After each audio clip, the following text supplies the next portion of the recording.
Our next two presenters have quickly become friends and mentors of mine.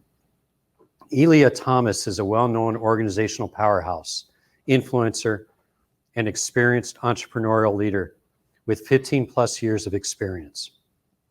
Organizational leadership in both the public and private sector, with key emphasis on infrastructure management, startups, social enterprise, consulting, e-waste stewardship programs, plant-based food initiatives, relationship management, fundraising, business and project development, best practice program design and implementation, and she's an award-winning proposal writer.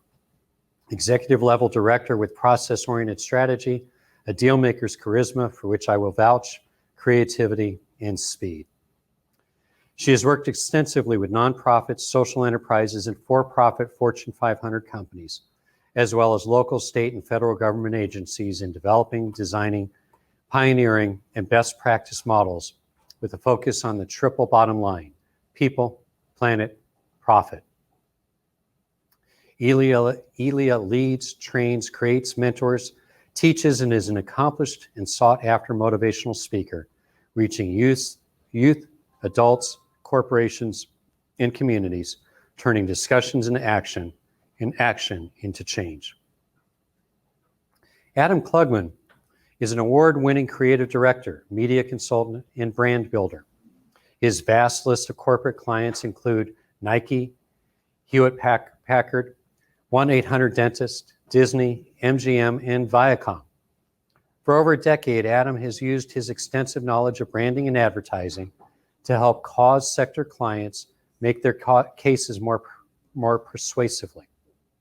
His list of clients in this arena include the Portland NAACP branch 1120, the National Crittenton Foundation, the Red Door Project, Americans United for Separation of Church and State, the Interfaith Alliance, the Democratic National Committee, Healthy Democracy, and many others.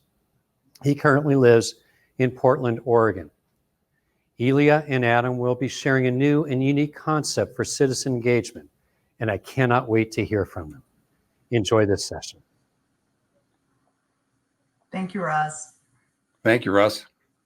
I also want to say that I am the sitting director of the Institute for Civility in Government. I work with the founders, trailblazing founders of the civility movement in government, Tomas Spath and Cassandra Donkey, which we all owe a bravo and a really big thanks for paving this road for the last 20 plus years for us all to be sitting here today. So I wanted to begin with that. Before we dive in, it's important to say that our understanding of the term civility needs to be updated.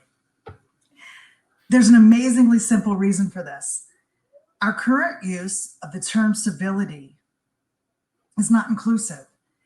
The onus is on us to liberate it from those old standards. Civility has been used to categorize people, civilized, uncivilized. The intention is always to reorient the conversation or situation in a way that enables the person or party with more social power to maintain their comfort and power. And it burdens those with less social power in the situation with accepting that reorientation for their experience to be considered valid. We must move beyond what we are doing. Though earnest, our emphasis on the civil persuasion of denizens of Middle America continues to effectively reinforce social power and shore up the inequity of the current power structure. Therefore, I believe we need to think about what we mean when we use the norm or ideal of civility more critically, because I believe its practice, instead of furthering equality, disrupting oppressive power, can reinforce social power and hierarchy. So united by the painful process of re-examining identity politics, social norms, and most urgently, how we arrive there in new ways that are reflective of the values of equity, diversity, and inclusion. We're going to dive in to how we're going to get there, how we can begin to really put civility to work as a tool of change. Civility is difficult to define, and it's enormously complex when talking about it, but intuitively well understood by most people. So what we are presenting does not offer a new definition but rather a new premise. Civility is not a set of behaviors we impose on others, but rather a set of conditions that allow us to arrive at civility on our own terms together.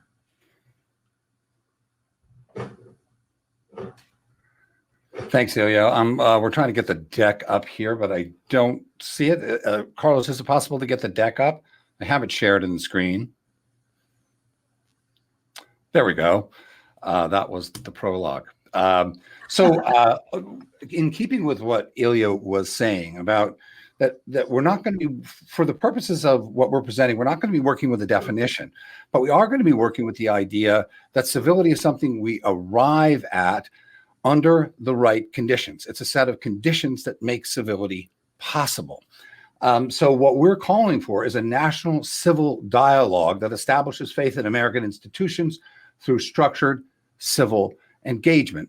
And it's important to note that we didn't say reestablishing. That was kind of our first impulse. But then we came to realize, and we all know, that there are large swaths of the American population that have really no reason to have ever had faith in American institutions. And so we can look at that in the negative, or we can look at it positively as the possibility of creating a new day, right? Where everyone is included, where we get into a civil national dialogue where we get our arms around the entire population. So quickly, American people want this. So I come from advertising. So I look at polls, this kind of market research. What do people really want? Well, this is from a 2019 Weber Sandwich poll, and Mayor Harmon referenced it, I believe, as well. 73% of Americans surveyed said incivility leads to political gridlock, which makes it impossible for needed laws to get passed.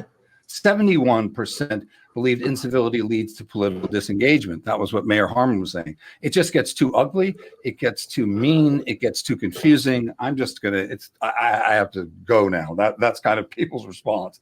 61% said incivility deters more people from entering public service. And I might put in parenthetical after people, or after more, good people.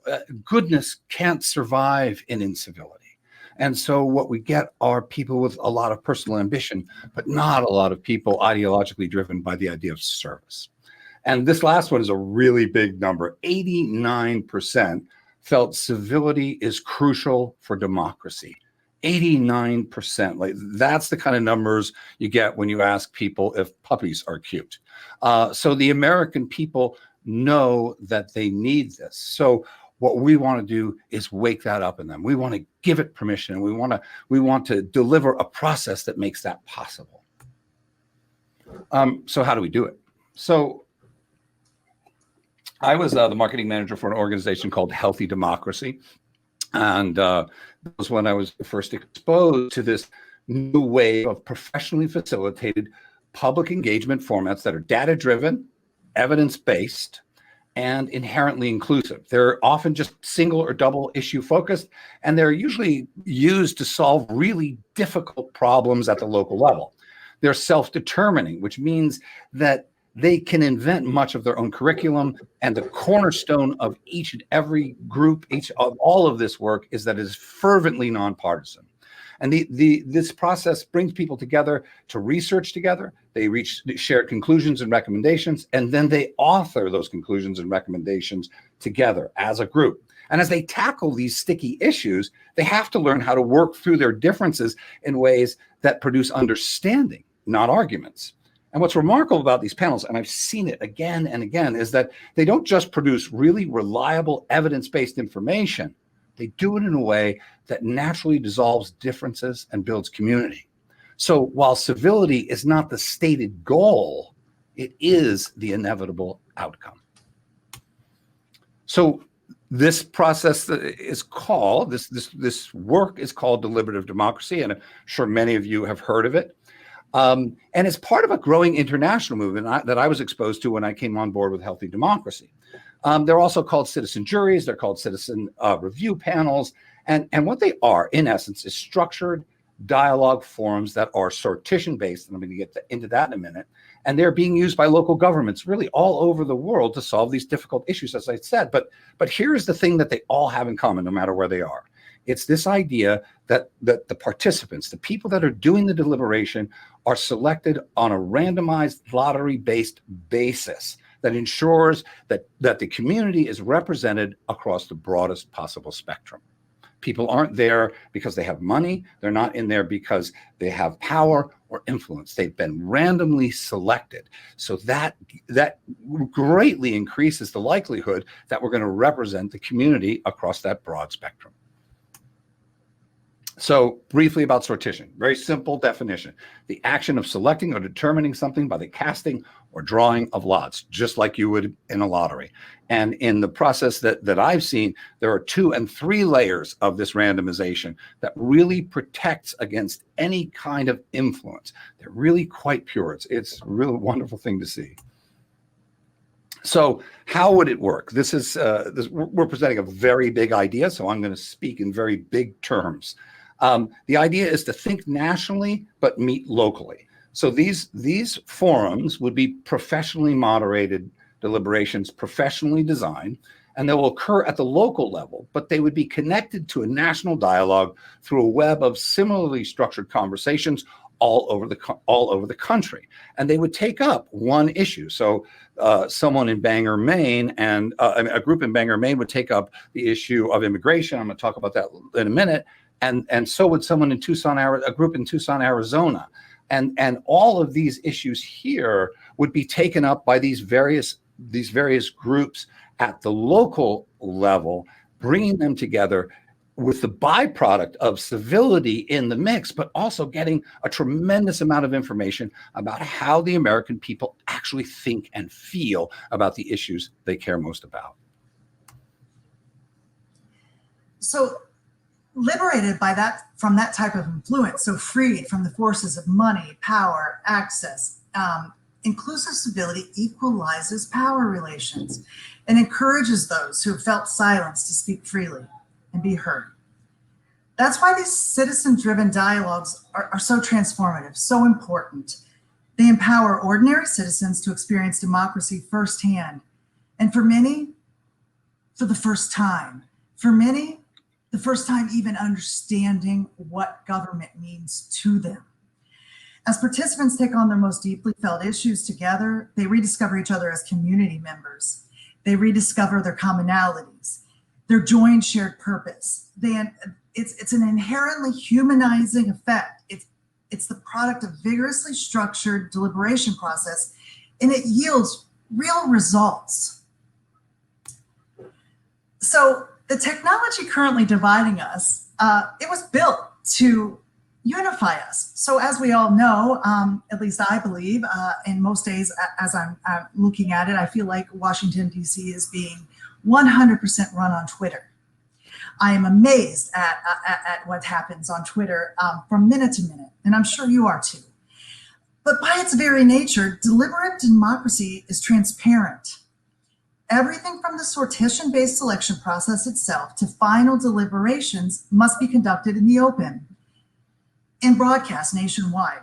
So equipped with a customized app, every citizen can be in the room where it happens, because we all want to be in the room where it happens, because that's where the decisions are being made, right?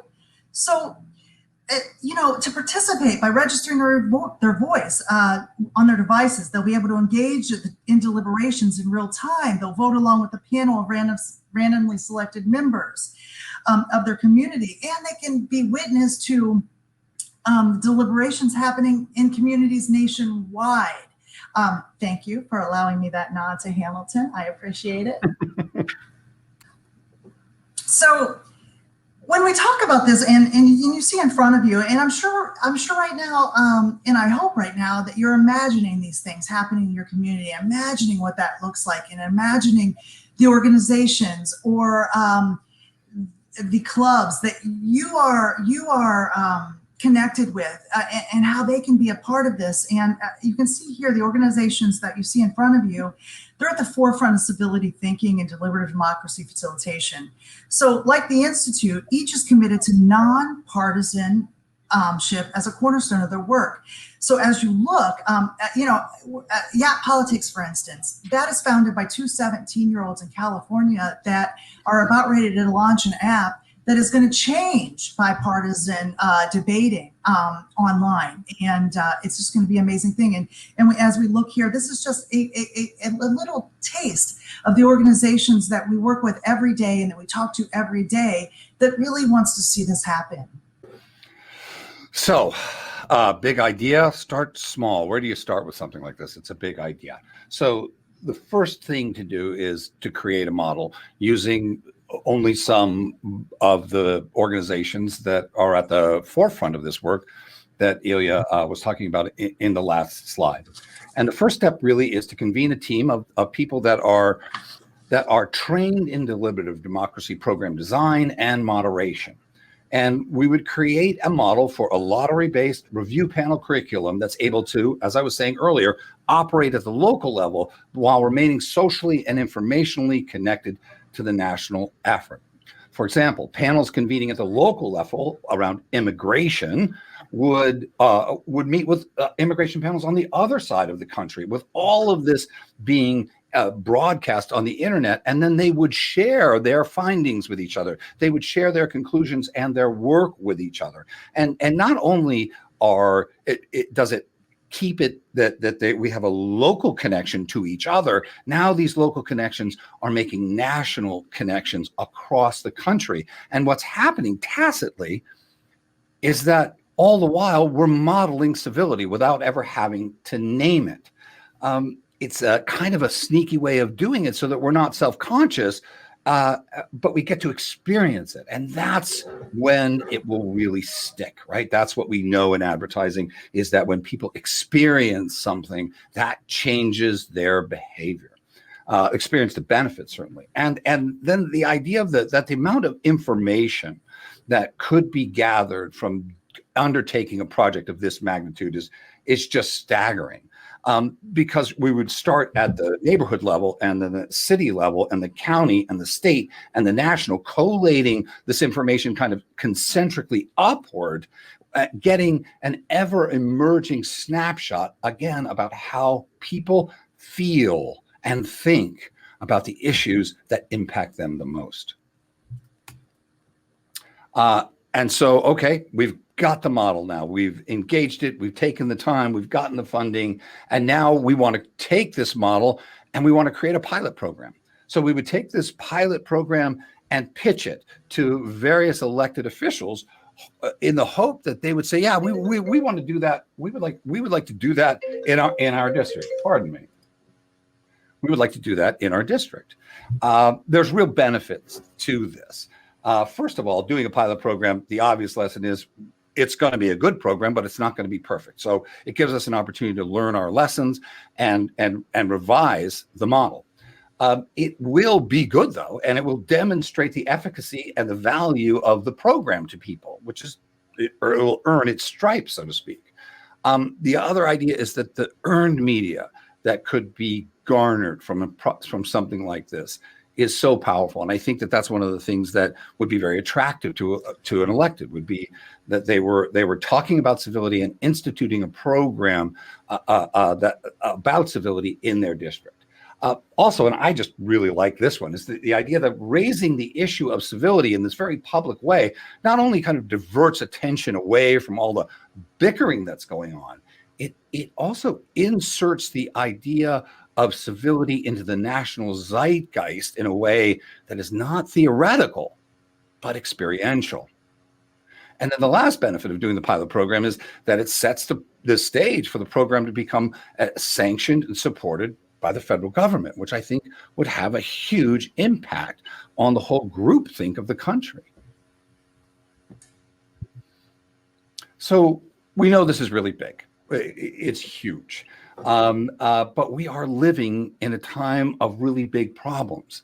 And we know that half measures have availed us nothing. So we believe that something like this makes it possible for us to grow a new citizen-centered vision for a new America from the people up.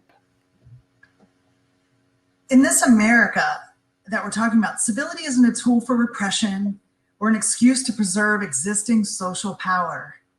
It's a mechanism for creating broad inclusion into a society where all Americans, and say it with me, I mean all Americans, are represented fairly and accurately, where power is truly shared and where manufactured indignation is abandoned in favor of a more respectful, a more compassionate, and more empathetic nation rooted in the power of our shared humanity.